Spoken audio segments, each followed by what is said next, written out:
नमस्ते and welcome back दोस्तों। जैसा कि हम सब जानते हैं कि इस नए कोरोना वायरस की वजह से आज दुनिया के अंदर एक वैश्विक महामारी जिसका नाम कोविड-19 दिया गया है, यह फैल रही है। इन सब कारणों की वजह से जो डेंटल क्लिनिक्स और अदर डॉक्टर्स के जो क्लिनिक्स हैं वो सभी काफ़ी समय से बंद थे। अब वो धीरे धीरे खुलने लगेंगे क्योंकि स्टॉक अब वापस आने लगा है। धीरे धीरे जो गाइडलाइंस है वो क्लियर होती जा रही हैं। अब जैसे जैसे दूसरे क्लिनिक्स खुलते जाएंगे तो उसमें आपकी भी कुछ जिम्मेदारियां होंगी जिनको आपको ध्यान में रखना पड़ेगा ताकि आप अच्छे से सुविधाएं पा सकें, और उसमें डॉक्टर्स को भी आपकी मदद की ज़रूरत होगी ताकि सुरक्षा के जो संसाधन उन्होंने इंतज़ाम किए हैं वो पूरी तरीके से कारगर हो सके। तो आज इस वीडियो में मैं आपको ये बताऊंगा कि किन बातों का आपको ध्यान रखना है जब आप किसी अस्पताल या क्लिनिक के लिए जाएं। यह आपकी और डॉक्टर दोनों की मदद करने में कारगर रहेगा। तो बिना समय को वेस्ट किए आइए आज कुछ नया सीखते हैं।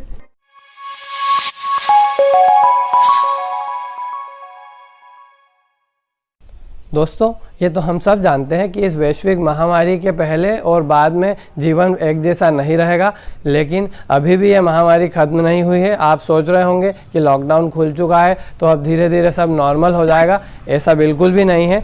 यह वायरस तब तक ख़त्म नहीं होगा जब तक कि इसका वैक्सीन मार्केट में नहीं आ जाता है और सभी लोगों तक इसकी इम्यूनाइजेशन यानी वैक्सीनेशन हो जाता है। इसलिए ऐसा जब तक नहीं हो तब तक हमें इस बीमारी के साथ जीने के तरीके को बदलना पड़ेगा और इसके साथ जीना सीखना पड़ेगा। जब यह वैश्विक महामारी शुरुआती दौर में थी उस समय स्टॉक की अवेलेबिलिटी भी कम थी और साथ ही ऐसे प्रोटेक्शन मेजर्स जिससे पूरी तरीके से कंफर्म किया जा सके कि हम वायरस को किल करने में सक्षम हैं, उन मेजर्स को अपनाते हुए प्राइसिंग को भी कम रखा जा सके, ऐसे तरीकों को ढूंढने में समय लग गया है। लेकिन अब जैसे जैसे स्टॉक की अवेलेबिलिटी होती जा रही है उसके साथ ही ऐसे मेजर्स अब ढूंढ लिए जा चुके हैं जिससे प्राइस को जद में रखते हुए आपके इलाज के अंदर हम प्रोटेक्शन को पूरी तरीके से फॉलो करते हुए क्लिनिक को खोल सकते हैं। इसमें डॉक्टर्स की रिस्पॉन्सिबिलिटी के साथ साथ आपकी भी कुछ ऐसी जिम्मेदारियाँ हैं जिससे मदद मिलेगी सभी डॉक्टर्स और हेल्थ केयर वर्कर्स को इस बीमारी के साथ अपने जीवन को कंटिन्यू बनाए रखने में। ये मैं भी जानता हूँ कि हम सभी को हमारे व्यापार और काम करने के तरीकों में इस बीमारी की वजह से बहुत सारे बदलाव आए हैं और बहुत सारा लॉस भी उठाना पड़ा है। और सबसे अच्छी बात तो यह है कि यह समय भी गुजर जाएगा।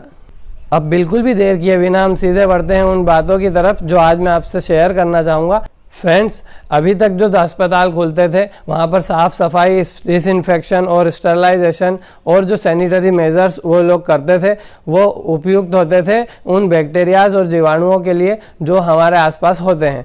लेकिन इस नए कोरोना वायरस के आने की वजह से वो सभी तरीके इसके ऊपर उतने कारगर नहीं हैं। ये जो अदर मेजर्स हमें अपने डेली रूटीन में इनकॉर्पोरेट करने पड़ेंगे उन सभी को ध्यान में रखने के लिए ज़्यादा समय की ज़रूरत होगी। वो सभी इलाज जो पहले जैसे हुआ करते थे अब वैसे नहीं रहा करेंगे। आपको इसके अंदर थोड़ा ज़्यादा समय देना पड़ेगा। आप डॉक्टर के पास आ रहे हैं, अगर वेटिंग करना पड़े तो आप उसमें गुस्सा ना होएं। आपको बाहर शांति से सोशल डिस्टेंसिंग को फॉलो करते हुए वेट करना है। सबसे पहली चीज़ जो आपको करनी होगी, आप अपने डॉक्टर के पास आने से पहले उन्हें कॉल करें। अगर संभव हो सके तो आप एक दिन पहले उन्हें कॉल करके या अगर उनकी कोई वेबसाइट है तो वहाँ से उनका अपॉइंटमेंट ले लें। अपॉइंटमेंट लेने के बाद ही क्लिनिक पर जाएं। इससे यह सहूलियत होगी। उन्हें आपके और स्वयं के प्रोटेक्शन के लिए जो मेजर्स करने पड़ते हैं उसमें अतिरिक्त समय लगता है और जो पहले की तरह क्लिनिक्स खुला करते थे वो टाइमिंग भी अब उतना नहीं रह जाएगा, क्योंकि जो पीपीई किट और प्रोटेक्शन के मेजर्स होते हैं उन सभी को पहनने के बाद में एक इंसान की प्रोडक्टिविटी प्रैक्टिकली उतनी नहीं होती है जितनी पहले हुआ करती थी। उसकी वजह से जो क्लिनिक के ओपनिंग टाइमिंग्स हैं वो भी कम हो जाएंगे। साथ ही साथ हर पेशेंट के आने के पहले और उनके जाने के बाद डॉक्टर्स को स्पेशल प्रिकॉशंस और क्लीनिंग मेंटेन करनी पड़ेगी ताकि अगले व्यक्ति के इन्फेक्शन होने के चांसेस कम से कम या खत्म किए जा सके। इसीलिए मैं आपसे रिक्वेस्ट कर रहा हूं कि अगर आप कॉल करके या पहले से अपॉइंटमेंट लेकर आएंगे तो उन्हें पहले से पता होगा कि आज हम कितने मरीज देखने वाले हैं। इसलिए दो पेशेंट के बीच में कम से कम 15 मिनट या आधे घंटे का समय अतिरिक्त लगने लगेगा।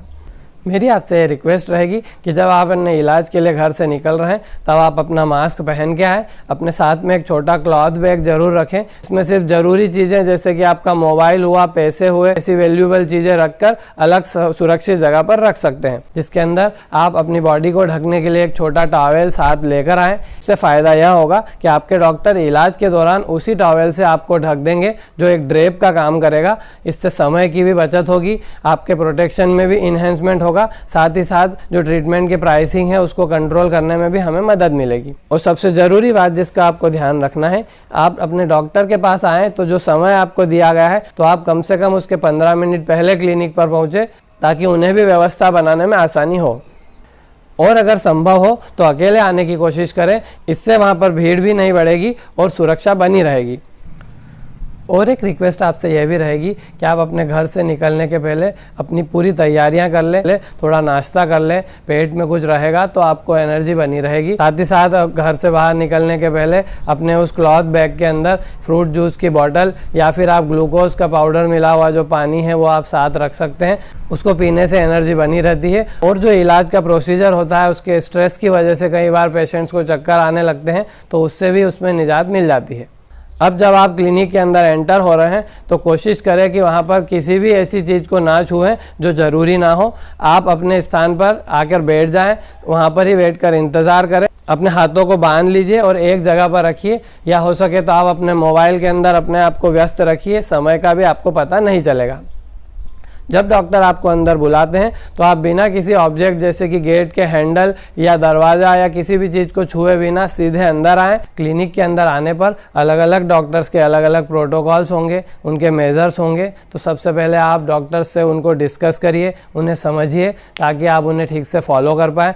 और अगर डॉक्टर आपको कुछ प्रोटेक्शन के गियर्स या मेजर्स दे रहे हैं जिन्हें आपको पहनना है या यूज़ करना है, तो उन्हें प्रॉपरली फॉलो कीजिए, उनको समझिए, वो आपके ही फ़ायदे और सुरक्षा के लिए किए गए हैं। ये तो आप भी जानते ही होंगे कि कोई भी ऐसा सर्जिकल प्रोसीजर जिसमें आपके दांतों का इलाज भी शामिल है, यह प्रिसीजन इन्वॉल्विंग ट्रीटमेंट्स की कैटेगरी में आते हैं, जहां पर डॉक्टर को अपना पूरा ध्यान लगाना होता है और एक तरीके से इलाज करना पड़ता है। और कुछ ऐसे इलाज भी होंगे जो अभी के समय में नहीं किए जा सकते हैं, तो डॉक्टर आपको सही इलाज बताएंगे या सही तरीका बताएंगे, उन्हें आप प्रॉपरली फॉलो कीजिए।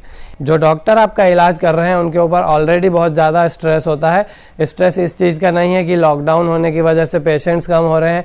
ये आप भी समझते होंगे कि एक बार पीपीई किट और उसके साथ में जो मास्क और डबल ग्लव्स और ये सब चीज़ें पहनने के बाद अंदर बॉडी के ऊपर काफ़ी स्ट्रेस हो जाता है। जो सफाई के तरीके हैं वो एक दो बार फॉलो करना आसान होता है, लेकिन बार बार हर एक मरीज के बाद में पूरे सफाई के प्रोटोकॉल्स को फॉलो करना आपके लिए हेक्टिक हो जाता है। उससे एक मेंटल स्ट्रेस भी बना रहता है। साथ ही ऐसी छोटी छोटी चीज़ें जो डॉक्टर को ज़्यादा ध्यान में रखनी होती है ताकि आपकी और उनकी सुरक्षा बनी रहे, उसकी वजह से वो ऑलरेडी स्ट्रेस्ड आउट है। तो आपकी यह जिम्मेदारी बनती है कि अपने एक्शंस और अपनी बातचीत के द्वारा डॉक्टर्स को भी आप रिलीव करें, साथ ही जो प्रोसीजर वे कर रहे हैं उसमें पूरा सपोर्ट करें।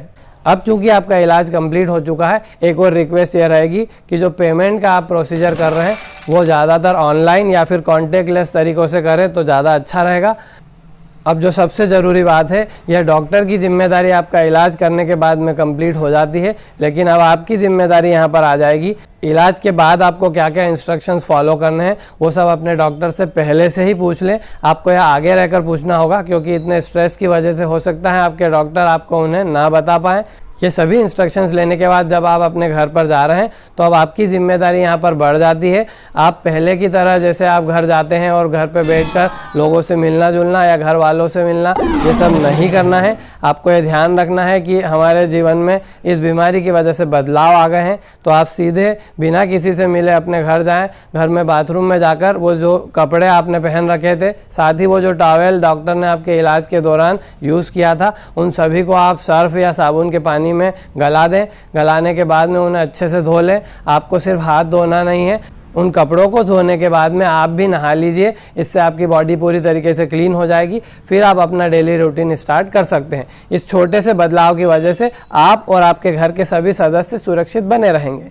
दोस्तों इस वीडियो में ये सब जो बातें मैंने आपको बताई है, इसका आशय सिर्फ यही है कि हमें यह समझना होगा कि यह बीमारी यह अभी गई नहीं है, यह हमारे बीच में ही है। लॉकडाउन खुलने का मतलब यह है कि सरकार चाहती है कि हमारा और फाइनेंशियल लॉस ना हो। हम धीरे धीरे अपने तरीक़ों में बदलाव लाकर इस बीमारी के साथ जीने के तरीके सीखना पड़ेंगे। इसी तरीके से हमारी सुरक्षा भी संभव रहेगी और हमारा बिजनेस और हमारा काम जो दैनिक करते हैं वो चलता रहेगा। छोटे छोटे ऐसे बदलाव जो अवेयरनेस प्रोग्राम्स के जरिए गवर्नमेंट हमें बता रही है, साथ ही डीडी नेशनल जैसे चैनल के ऊपर भी वो जो नई गाइडलाइंस आपको समझाते रहते हैं, उन्हें आप फॉलो कीजिए। ये हमारी सुरक्षा के लिए है। यहाँ पर आप क्लिनिक को ही ध्यान में ना रखिए, इसके अलावा भी आप किसी भी काम के लिए बाहर निकलते हैं तो सुरक्षा के मेजर्स पे स्पेशल ध्यान दीजिए। जैसे कि आप अगर कहीं बार्बर शॉप पे जाते हैं, ब्यूटी सैलून पे जाएंगे या पेट्रोल पंप या ग्रॉसरी शॉप, वहाँ उनके अपने अपने प्रोटोकॉल्स होते हैं जिन्हें आपको उनसे पूछकर समझना होगा। उन्हें फॉलो करते हुए आप अपना काम जारी रख सकते हैं। मेरा ऐसा मानना है कि एक प्रॉपर नॉलेज सभी समस्याओं का अंत है और अगर आप जागरूक बने रहेंगे तो हमें अपना जीवन को इसी बीमारी के साथ में चलाए रखने में बहुत ज़्यादा मदद मिलेगी। लॉकडाउन खुलने के बाद में आप बाहर जब निकल रहे हैं तो उसमें आपको क्या क्या सावधानियां रखनी चाहिए, उस पर हमने ऑलरेडी एक वीडियो बना दिया है। आप नीचे डिस्क्रिप्शन में लिंक पर क्लिक करके वो वीडियो देख सकते हैं और ऐसे पोटेंशियल हॉटस्पॉट्स जो आपके लिए खतरा हो सकते हैं उनकी जानकारी भी मैंने उस वीडियो में दी है। आप अपनी सुरक्षा का ध्यान रखिए, कोशिश करें कि घर में ही रहें, बहुत ज़रूरी होने पर घर से बाहर निकले, सावधानियों का ध्यान और ज़्यादा रखिए। अगर इसके बाद भी आपके मन में ऐसा कोई सवाल है जो आप मुझसे पूछना चाहते हैं, नीचे कमेंट सेक्शन में आप हमसे पूछ सकते हैं या फिर आप हमें ईमेल भी कर सकते हैं। हमारा ईमेल आईडी आपको चैनल के अबाउट पेज पर मिल जाएगा। मैं आशा करता हूँ कि आप स्वस्थ रहेंगे, सुरक्षित रहेंगे। इस वीडियो के लिए इतना ही। बहुत बहुत धन्यवाद आपको इस वीडियो को एंड तक देखते रहने के लिए। दोस्तों मैं हूँ डॉक्टर पाठक। आगे इसी तरह की और भी जानकारी वाले वीडियोस देखते रहने के लिए हमारे चैनल के साथ जुड़े रहिए, देखते रहिए, स्वस्थ रहिए।